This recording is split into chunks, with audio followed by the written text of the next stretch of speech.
नमस्कार प्रेक्षकांनो, आजच्या भागामध्ये आपण बघूया. इथे ईश्वरीला तिच्या आत्याने घरातून बाहेर काढलेली असते आणि ईश्वरीसुद्धा घर सोडून रागाच्या भरात आता निघालेली असते. तेव्हा तिथे राकेश येतो आणि ईश्वरीला अडवण्याचा प्रयत्न करत असतो. तो म्हणतो की ईश्वरीजी, तुम्ही एक काम करा, तुम्ही माझ्या घरी राहा. तेव्हा ईश्वरी म्हणते, मी तुमच्या घरी नाही राहू शकत. हे बघा राकेशजी, जर तुमच्या लेखी माझ्या शब्दाला थोडी तरी किंमत असेल ना, तर तुम्ही मला थांबवणार नाही. तुम्ही मला जाऊ द्याल. असं इकडे आता ईश्वरी राकेशला म्हणत असते. आधीच लोकं माझ्यावरती नाही, नाही ते बोलतायत. मला नाही, नाही ते ऐकायला लागतंय आणि जर अशा परिस्थितीमध्ये मी तुमच्या इथे राहायला आले, तर काय माहिती मला काय ऐकावं लागेल. आणि असं म्हणून ती म्हणते की द्या, माझी बॅग द्या राकेशजी, मला जाऊ द्या. प्लीज मला अडवण्याचा प्रयत्न करू नका. तेव्हा इकडे ईश्वरी बॅग घेऊन जायला निघालेली असते. राकेश म्हणत असतो की मी तुम्हाला अशा अवस्थेमध्ये एकटीला कसं काय जाऊ देऊ? खरंच मला काही कळत नाही आहे. बरं ठीक आहे, जा तुम्ही जा. असं म्हणत तो आता हसतच इथे ईश्वरीला बाय करत असतो आणि म्हणत असतो की माझी इंदोरी जिलेबी आता एकटी पडलेली आहे. तिला साथ तर द्यायलाच पाहिजे ना. तर इकडे आता सगळेजण बसलेले असतात. तेव्हा मामी म्हणत असते की अर्णवला आपल्या सगळ्यांजवळ काय बरं बोलायचं असेल. तेव्हा इकडे आकाश म्हणत असतो, मम्मी, दादाने सांगितलंय ना सगळ्यांना की त्याला आपल्याबरोबर काहीतरी महत्त्वाचं बोलायचं आहे. मग तो आल्यानंतर आपल्याला कळेलच ना. थोडी शांत हो, चिल राहा, असं तो आपल्या आता मम्मीला समजावतो. त्यानंतरला इथे आता मामासुद्धा येतात आणि म्हणत असतात की वल्लरी, अगं थोडे पेशन्स ठेव. अर्णव आल्यानंतर तो आपल्या सगळ्यांना सांगेल की त्याला आपल्याबरोबर काय बोलायचं आहे ते. त्यानंतर प्रेक्षकांनो, इकडे बघा, मामीला आता भीती वाटत असते की अर्णवला नेमकं बोलायचं तरी काय आहे. तेवढ्यातच तिथे अर्णव आलेला असतो आणि तिथे लावण्यसुद्धा येते. तेव्हा इथे अर्णव म्हणत असतो की मला तुमच्या सगळ्यांजवळ एक महत्त्वाची गोष्ट बोलायची आहे. बरं झालं लावण्या, तू सुद्धा इथे आलीस. तेव्हा लावण्य म्हणते, काय बोलायचं आहे तुला? तेव्हा अर्णव म्हणतो, मला जे काही झालं त्याबद्दल सगळं काही आता इथे प्रेसला सांगायचं आहे. तेव्हा मला प्रेस कॉन्फरन्स घ्यायची आहे. तेव्हा इकडे लावण्य म्हणते, पण तुला प्रेस कॉन्फरन्स कशासाठी घ्यायची आहे? तेव्हा तो म्हणतो, प्रेस कॉन्फरन्समध्ये जोपर्यंत घडलेला प्रकार मी स्वतः बोलत नाही किंवा नक्की काय घडलं होतं हे सगळ्यांना सांगत नाही, तोपर्यंत या गोष्टी आता थांबणार नाही आहेत. नाहीतर विनाकारण याची न्यूज बनत राहील आणि टी व्हीवरती हे लोक दाखवत राहतील. या गोष्टीला कुठेतरी आळा बसला पाहिजे असं मला वाटतं. तेव्हा इकडे लावण्य म्हणत असते, अरे पण तुझं नाव घेऊन कोणी काही बोलतंय का? सगळेजण त्या ईश्वरी देसाईलाच बोलतायत ना, तिलाच सगळेजण हिणवतायत. तेव्हा अर्णव म्हणत असतो की ईश्वरी देसाई ही आपली एम्प्लॉई आहे लावण्या, आणि जर तिच्या चारित्र्यावरती शिंतोडे उडत असतील, तिला जर कुणीतरी वाईट साईड बोलत असेल, तर हे सगळं थांबवायला नको का? तेव्हा इथे लावण्य म्हणते, पण तुला या सगळ्यामध्ये कशाला पडायचं आहे? मला कळत नाही आहे यार. तेव्हा अर्णव म्हणत असतो की तुला कळणारसुद्धा नाही. कळलं ना, आणि मी स्वतः ह्या केसमध्ये लक्ष घालणार आहे. हे सगळं कुणी केलं, कुणी घडून आणलं, हे सगळं मला बघायचं आहे. मला या गोष्टीच्या मुळाशी जायचं आहे. तेव्हा आजी म्हणते, बाबा, ती तुला प्रेस कॉन्फरन्स जे काही घ्यायचं आहे ना, ते तू घे, पण तुला या गोष्टीच्या मुळाशी का जायचं आहे? तेव्हा इकडे आता लावण्य म्हणत असते, नाहीतर काय, मला पण हेच म्हणायचं आहे. तेव्हा अंजली म्हणत असते की अर्णव, अरे तुझ्याकडे एवढा वेळ तरी असतो का? तुला अजिबात वेळ नसतो. तू या गोष्टीकडे कसं लक्ष देणार आहेस? लावण्य म्हणते, नाहीतर काय, तुझं ऑफिस असतं, तुझ्या मीटिंग्ज असतात, याच्यामध्ये तुला अजिबात वेळ मिळत नाही. तेव्हा अर्णव म्हणतो, मी वेळ काढेन आणि मी स्वतः या केसमध्ये लक्ष घालेन. तेव्हा इकडे लावण्य म्हणते, पण का? तुला एवढा इंटरेस्ट का घ्यायचा या केसमध्ये? हे बघ, जी काही चुकी आहे ती त्या ईश्वरी देसाईची आहे आणि त्यामुळे तिला हे सगळं ऐकावं लागतंय. तेव्हा अर्णव म्हणतो, लावण्या गप्प बस आणि तू तिला ब्लेम करणं बंद कर. तिची काही चुकी नाही आहे, कळलं तुला? आणि ती आपली एम्प्लॉई आहे. जर तिला कोणी चुकीचं बोलत असेल तर थांबवायला नको का? ते आपलं काम नाही आहे, असं अर्णव म्हणतो. तो म्हणतो की मला आता या विषयावरती जास्त काही बोलायचं नाही आहे. मला फक्त हे कुणी केलं आहे आणि का, हे शोधून काढायचं आहे. तर इकडे आता अर्णव स्वतः या केसमध्ये लक्ष घालणार म्हणून लावण्या आणि मामी दोघीही टेन्शनमध्ये आलेले असतात. त्यानंतर मामी म्हणते, ह्या मूर्ख लावण्याचं नाव समोर आलं की माझ्यापर्यंत पोचायला अर्णवला कितीसा वेळ लागणार आहे आणि आता तर तो खूप जास्त चिडला आहे. त्यानंतर प्रेक्षकांनो, इकडे आता अर्णव म्हणत असतो, काही झालं ना तरीसुद्धा मी या केसमध्ये लक्ष घालणार आहे लावण्या. तेव्हा लावण्या म्हणते, अरे पण तू या केसमध्ये कसं काय इन्व्हॉल्व होणार आहेस? मला खरंच काही कळत नाही आहे. कारण का तुला दिवसभर ऑफिस असतं, तुझ्या कामाने तू इतका थकून जातोस आणि त्यामध्ये तुला अजिबात दुसऱ्या कामांना वेळ मिळत नाही आणि तू म्हणतोयस की या केसमध्ये लक्ष देईन म्हणून. तेव्हा अर्णव म्हणतो, काही झालं तरीसुद्धा लक्ष तर मी देणारच. तर इकडे लावण्या म्हणत असते की आता माझं काय होणार आहे काय माहिती. त्याचबरोबर ईश्वरी मंदिरीच्या पायरीवरती बसलेली असते. तेव्हा ती म्हणत असते की हे देवा, हे सगळं काय घडते माझ्याबरोबर, खरंच मला कळत नाही आहे. मी तर आत्याला म्हणाले होते की मुंबईमध्ये एकटी राहून दाखवेन म्हणून, एकटी काम करेन आणि एकटी राहूनसुद्धा दाखवेन. रागाच्या भरातच बोलले होते, पण मी हे माझ्या तोंडातून शब्द कसे आले काय माहिती. तेव्हा इकडे ईश्वरी म्हणत असते की मी उगाच घर सोडलं आणि उगाच घर सोडून मी इथे आले. ती म्हणते की आता मी इंदोरला वापस पण जाऊ शकत नाही.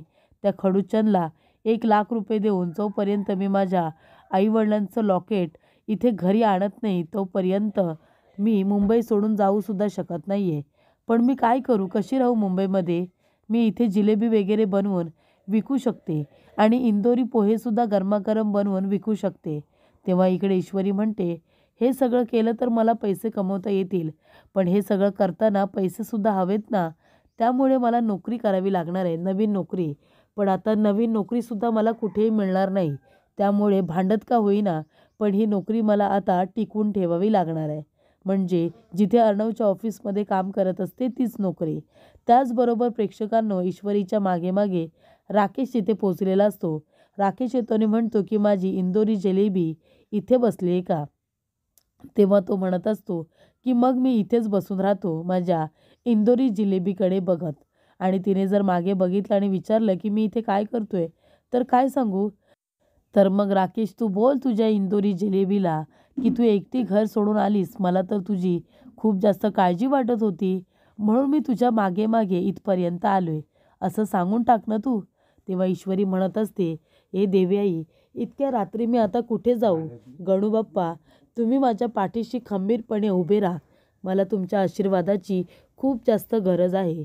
तेव्हा इकडे आता राकेश म्हणत असतो, काही झालं तरी ईश्वरीला मी घरी घेऊन जाणार आणि तिला इथे आता दाखवून देणार की मला तुझी किती काळजी वाटते आणि हळूहळू मी तिला माझ्या जाळ्यात ओढणार. असं इथे राकेशने आता प्लॅन केलेलं असतं. तेव्हा अर्णव म्हणत असतो सगळ्यांना की हे सगळं प्री प्लॅन होतं. म्हणजे ईश्वरी देसाईला किडनॅप करणं, त्यानंतर मलासुद्धा किडनॅप करणं आणि सगळा ब्लेम ईश्वरी देसाईवरती आणणं, हे सगळं प्री प्लॅन होतं. मला माहिती आहे आणि म्हणूनच मला या गोष्टीच्या मुळाशी जायचं आहे. तो असं बोलत असतानाच इथे आता तो गाडी घेऊन जात असताना इथे मंदिराच्या पायरीवरती ईश्वरी देसाई बसलेली असते. हे अर्णवला दिसतं आणि अर्णवला ही सुद्धा गोष्ट दिसते की ईश्वरीच्या मागे कोणीतरी उभं आहे. आणि जेव्हा अर्णव आपली गाडी घेऊन तिथे येतो तेव्हा अर्णव त्याला शोधण्यासाठी त्याच्या मागे मागे जातो. पण तो माणूस आता तिथून, राकेश, पळून गेलेला असतो. अर्णव त्याच्या मागे जातो त्याला पकडायला, पण तेवढ्यातच तो पळून गेलेला असल्यामुळे अर्णव पुन्हा आता खाली उतरून येतो. अर्णव म्हणत असतो की तुला कळत नाही का, मूर्ख आहेस तू, मागे कोणीतरी तुझ्या उभं आहे हे तुला कळलंच नाही? तेव्हा ईश्वरी म्हणते, नाही सर, मी लक्ष नाही दिलं. तेव्हा अर्णव म्हणतो, अच्छा, म्हणजे प्रत्येक वेळेला तुला संकटातून बाहेर काढण्यासाठी मीच यायचं आहे का तिथे? आपल्या आजूबाजूला कोण आहे, आपल्या पाठीमागे कोण आहे हे कळत नाही तुला? जरा लक्ष ठेवायचं आजूबाजूला. प्रत्येक वेळेला संकटामध्ये पडशील तेव्हा मीच वाचवायला येणार नाही आहे तुला. स्वतःसुद्धा स्वतःला कधी प्रोटेक्ट करशील की नाही?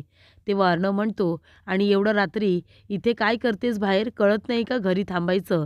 तेव्हा इकडे अर्णव आता ईश्वरीवरतीच रागवलेला असतो.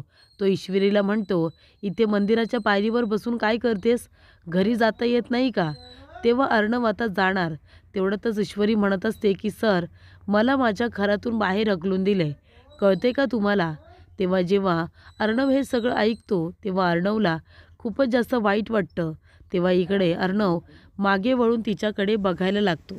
तेव्हा ईश्वरी म्हणते, हो सर, मला माझ्या आत्याने घरातून बाहेर काढले, मी तिच्या इथे राहते ना, म्हणून जे काही प्रकार घडला तिला असं वाटतंय की त्या सगळ्यामध्ये माझी चुकी आहे आणि म्हणूनच तिने रागावून मला घरातून बाहेर काढले आणि म्हणून मी इथे थांबले. मला पण माहिती आहे सर की जर रात्र झाली असेल तर मुलीने एवढं रात्री बाहेर फिरायचं नसतं हे मला पण माहिती आहे. पण ते माझ्या आत्याला कळत नाही आहे. म्हणून माझ्या आत्यानेच मला घरातून बाहेर काढलेलं आहे आणि म्हणून मी इथे मंदिराच्या पायरीवरती बसले. इतक्या रात्री आता मी तरी कुठे जाणार तुम्ही सांगा ना सर. आणि मी प्रत्येक वेळेला संकटामध्ये स्वतःला पाडत नाही. संकट माझ्यावरती आल्यानंतर मी तरी काय करू शकते. तेव्हा इकडे अर्णव आता त्याला वाईट वाटतं आणि तो म्हणतो काय तुला घरातून बाहेर काढलं तेव्हा ईश्वरी म्हणते हो मला घरातून बाहेर काढलेलं आहे. तेव्हा अर्णवला फार वाईट वाटतं. त्याला आता जेव्हा त्याच्या काकाने घरातून बहिणीला आणि त्याला बाहेर काढलेलं असतं ती परिस्थिती आता त्याला आठवते आणि त्याला इथे आता ईश्वरी सांगते की नक्की तिच्याबरोबर काय घडलं होतं. तेव्हा तिची आत्या म्हणते की तुला माझ्या घरामध्ये जागा नाही आहे. जे काही घडलं त्याच्यामध्ये तुझी चुकी असेल म्हणून तर तुझ्याबरोबर हे सगळं घडलं असं आत्याला वाटते. तेव्हा इकडे अर्णव म्हणत असतो की मी असं होऊ देणार नाही. मी तुझ्या आत्याला तुला घरातून बाहेर काढू देणार नाही. चल ईश्वरी देसाई आपण तुमच्या घरी जाऊया आणि आत्याला समजावूया. तेव्हा इथे ईश्वरी म्हणत असते नाही नको सर तुम्ही प्लीज या सगळ्यामध्ये पडू नका. तुम्हाला विनाकारण ऐकून घ्यावं लागेल. मी जाईन आत्याचा राग शांत झाल्यानंतर मी जाईन. तेव्हा इथे अर्णव म्हणतो कधी पुन्हा काहीतरी संकट आल्यानंतर का. तेव्हा इकडे लावण्या म्हणत असते पण यार अरे तुला का पडायचं या सगळ्यामध्ये जाऊ दे ना. हा तुझा फॅमिली मॅटर नाही आहे कळलं ना. हे जे काही चाललं आहे ना ते ईश्वरी देसाईच्या आयुष्यात चाललं आहे त्याच्यामुळे हा तिचा फॅमिली मॅटर आहे. ती तिचं बघून घेईल ना. तेव्हा अर्णव म्हणतो लावण्या असं कसं बोलतेस तू. तिच्या आत्याने तिला घरातून जर बाहेर काढले तर मग ही आपली रिस्पॉन्सिबिलिटी नाही का की ईश्वरी देसाईला तिच्या घरी आपण परत पाठवलं पाहिजे आणि त्यासाठी तिच्या आत्यांजवळ बोलायला लागलं ना तरीसुद्धा चालेल. तेव्हा इकडे अर्णव म्हणतो चल. तेव्हा ईश्वरी म्हणते सर हे बघा तुम्ही माझी मदत करू नका आणि या सगळ्यामध्ये पडू नका. कारण कसं असतं ना मदतीचं ओझं होत नाही पण उपकारांचं ओझं होतं. तेव्हा इकडे आता अर्णव म्हणतो की मला काही ऐकायचं नाही आहे. तो बॅग घेतो आणि ईश्वरीचा हात पकडून तिला नेत असतो. तेव्हा ईश्वरी म्हणते सर काय करताय तुम्ही. तेव्हा अर्णव म्हणतो की मी मदतच करतोय. कारण ईश्वरी म्हणालेली असते की मदतीचं ओझं होत नाही उपकारांचं होतं. म्हणून इथे अर्णव म्हणतो मी तुझी मदत करतोय आणि तिला हाताला धरून गाडीमध्ये बसायला सांगतो. तीसुद्धा पुढे त्याच्या शेजारी तिला बसवतो आणि त्यानंतरला अर्णव आपल्या जागेवरती जाऊन बसणार. तेवढ्यातच लावण्य येते आणि स्वतःहून आता मागे जाऊन बसते. कारण तिला माहिती असतं अर्णवने पहिली सीट ही आता ईश्वरीला दिलेली आहे. त्याचबरोबर इथे आता ईश्वरी घाबरलेली असते. ती अर्णवकडे बघत असते. अर्णव तिची मदत करणार या गोष्टीनेच तिला आश्चर्य वाटलेलं असतं. ती सीट बेल्ट वगैरे लावते. लावण्य त्या दोघांकडे फारच रागाने बघत असते. त्यानंतरला इकडे आता ईश्वरी देसाई अर्णव लावण्या तिघेही जण ईश्वरीच्या घरी जायला निघालेले असतात. तर इकडे आता सगळेजण बसलेले असतात. अर्णवने जो काही निर्णय घेतलेला असतो त्याच्यावरती डिस्कशन चालू असतं. तेव्हा आजी म्हणत असते की आता आपल्या अर्णवने स्वतःहून ठरवले या केसमध्ये जातीने लक्ष घालायचं. ते सुद्धा अगदी त्या गोष्टीच्या तळाशी त्याला जायचं आहे. फक्त मला एवढंच म्हणायचं आहे की देवयाई जेव्हा इकडे अर्णव या गोष्टीचा पाठपुरावा धरेल तेव्हा अजून काही नवनवीन गोष्टी बाहेर नाही आल्या म्हणजे मिळवलं नाहीतर काही खरं नाही. त्यानंतरला इकडे मामा म्हणत असतात हो ना या गोष्टींमध्ये अजून काय काय दडलं असेल काही सांगता येत नाही. त्यामुळे इथे आता मामी पूर्णपणे घाबरत असते. तेव्हा इकडे अंजली म्हणत असते पण आजी मामा खरं सांगू का तुम्हाला अर्णव एका अर्थी जे काही करतोय ते बरोबरच आहे. या गोष्टीच्या मुळाशी तर गेलंच पाहिजे ना कधी ना कधीतरी. नाहीतर ही काही छोटी गोष्ट नाही आहे. अर्णवचं असं म्हणणं आहे की हे सगळं प्रीप्लॅन होतं. कोणीतरी खूप जास्त विचार करून हा प्लॅन तयार केला होता. पण खरंच कशासाठी ना आणि खरंच हे कुणी केलं असेल असं इकडे आता अंजलीला सुद्धा वाटत असतं. तेव्हा एका अर्थी आपला अर्णव जे काही करतोय ते योग्यच आहे असं आता तिला पण वाटत असतं. मामांना पण वाटत असतं आणि आजीला सुद्धा. अर्णवने आता ज्या अर्थी शोध मोहीम सुरू केली, त्या अर्थी तो आता खऱ्या गुन्हेगारपर्यंत लवकरात लवकर पोहोचणार असं सुद्धा आता सगळेजण म्हणत असतात. तेव्हा मामी हे ऐकत असते आणि खूपच जास्त घाबरते. तेव्हा अंजली म्हणत असते की माझ्यासमोर जेव्हा येईल ना की कुठल्या व्यक्तीने इथे ईश्वरीला आणि अर्णवला फसवण्याचा प्रयत्न केला आहे, ती व्यक्ती माझ्या समोर आली तर मी काय करेन काहीच सांगता येत नाही असं सुद्धा अंजली म्हणत असते. तेव्हा इकडे आता खूपच जास्त राग आलेला असतो तो म्हणजे वल्लरीला. ती म्हणत असते की अर्णव काय एवढा इंटरेस्ट घेतो या केसमध्ये काय माहिती. जर ती लावण्या सापडली तर त्या मूर्ख लावण्यामुळे अर्णवला माझ्यापर्यंत पोचायला वेळ लागणार नाही असं आता मामी म्हणत असते. त्यानंतर प्रेक्षकांनो इकडे अर्णव ईश्वरी देसाईला घेऊन आता तिच्या आत्याच्या घरी आलेला असतो. तेव्हा इकडे दरवाजा नॉक केल्यानंतर लगेचच आत्या दरवाजा उघडते. तेव्हा बघते तर काय समोर अर्णव उभा असतो आणि अर्णवच्या बरोबर मागे ईश्वरी उभी असते. तेव्हा ईश्वरीसुद्धा आता बाजूला येऊन त्याच्या उभी राहते. तेव्हा इकडे आता ईश्वरी म्हणत असते की आत्या, तेवढ्यातच इथे वसूला राग आलेला असतो. वसू म्हणते आत्या नको म्हणूस मला, आणि काय गं तुला मी घरातून बाहेर काढलं होतं ना, मग परत इथे कशाला आलीस सांग बरं, तू का आलीस तू इथे? आत्ताच्या आत्ता पुन्हा इथून चालती हो, कळलं तुला? तेव्हा इकडे वसू म्हणत असते मी अजिबात आता हिला या घरामध्ये घेण्याचा विचारसुद्धा करू शकत नाही आहे. तुला घरात घेत नाही म्हणून तू यांना इथे घेऊन आली आहेस का? पण मी यांचंसुद्धा काहीच ऐकणार नाही आहे, कळलं का? तेव्हा इथे अर्णव म्हणतो हे बघा, तुम्ही असं नाही करू शकत. तुम्ही त्या एका मुलीला एवढ्या रात्री घरातून बाहेर कसं काय काढू शकता? हे बघा, मला फक्त तुमच्याजवळ 2 मिनटं बोलायचं आहे. मी बोलू शकतो का? तेव्हा वसू म्हणते हे बघा, हे माझं घर आहे आणि माझ्या घरामध्ये मी काय करायचं, काय बोलायचं, काय निर्णय घ्यायचे हे माझं मी ठरवते, कळलं ना? तुम्ही मला कितीही समजावलं तरी मी तुमचं काही ऐकणार नाही आहे. तेव्हा इथे बोलण्यात वेळ वाया घालू नका आणि तुम्हीसुद्धा गेलात तरीसुद्धा चालेल. तेव्हा अर्णव म्हणतो हे बघा, माझ्याकडे एवढा वेळसुद्धा नाही आहे की मी तुमच्याबरोबर इथे वाद घालत बसेन आणि मला ते करतासुद्धा येत नाही. मी सरळ आणि स्पष्ट बोलतो. तेव्हा इकडे आता अर्णव म्हणत असतो की मला फक्त तुमच्याजवळ 2 मिनटं बोलायचं आहे. तुम्ही मला फक्त 2 मिनटं वेळ देता का? तेव्हा इकडे आता ईश्वरी म्हणत असते की सर, एवढे काही शांतपणे कसे काय बोलतायत आत्याबरोबर? तेव्हा वसू म्हणते बरं ठीक आहे, या तुम्ही आतमध्ये, पण फक्त तुम्हीच आणि तू अजिबात घरामध्ये माझ्या पाऊल ठेवायचं नाही, कळलं तुला? तुम्ही या आतमध्ये, मी तुमच्याबरोबर बोलते. तेव्हा इथे प्रेक्षकांनो आता अर्णव शांतपणे इथे वसू आत्याला समजवण्यासाठी घरामध्ये येण्याची परवानगी घेतो. पण इथे वसू आत्याने परवानगी मात्र फक्त अर्णवला दिलेली असते, इशूला नाही, कारण ईश्वरीचा तिला राग आलेला असतो म्हणून. त्यानंतर इकडे आता अर्णव विनंती करतो तेव्हा त्याला मात्र परवानगी देण्यात आलेली असते आणि अर्णव घरामध्ये जेव्हा जातो तेव्हा इकडे वसूला आता फारच आश्चर्य वाटलेलं असतं की तिला समजण्यासाठी अर्णव इथे आलेला आहे.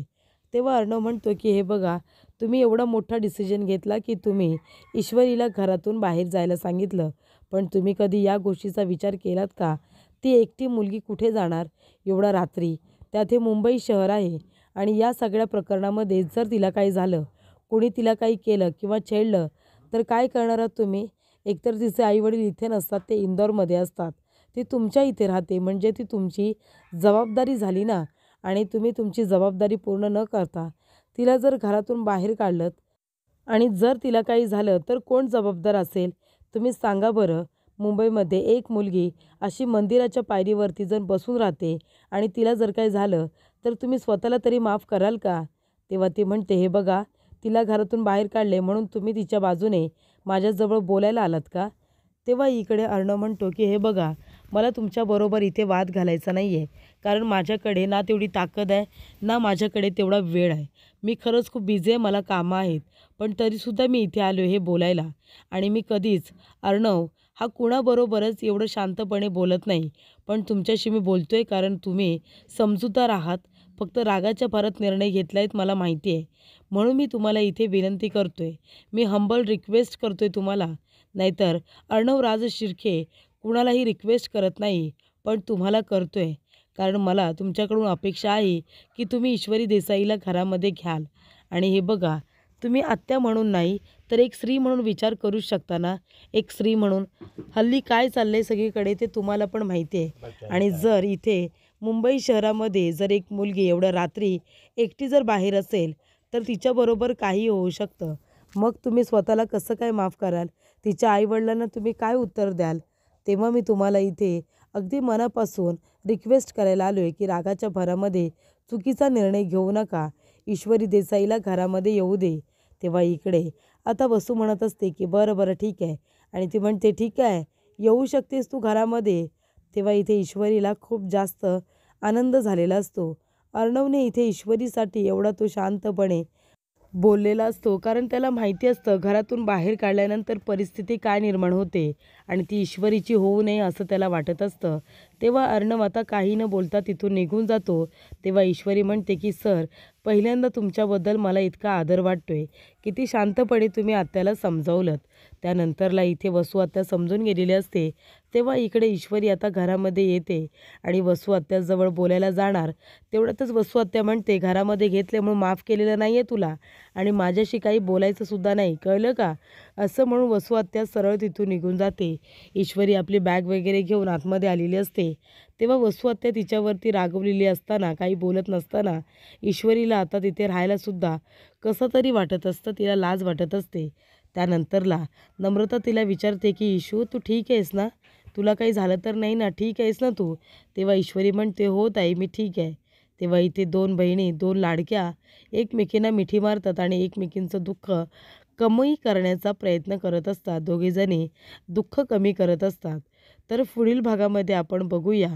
इथे आता वसू आत्या म्हणत असते, की "इशू, तुला अजिबात त्या अर्णवच्या कंपनीमध्ये काम करायची गरज नाही आहे, तुला कळलं ना?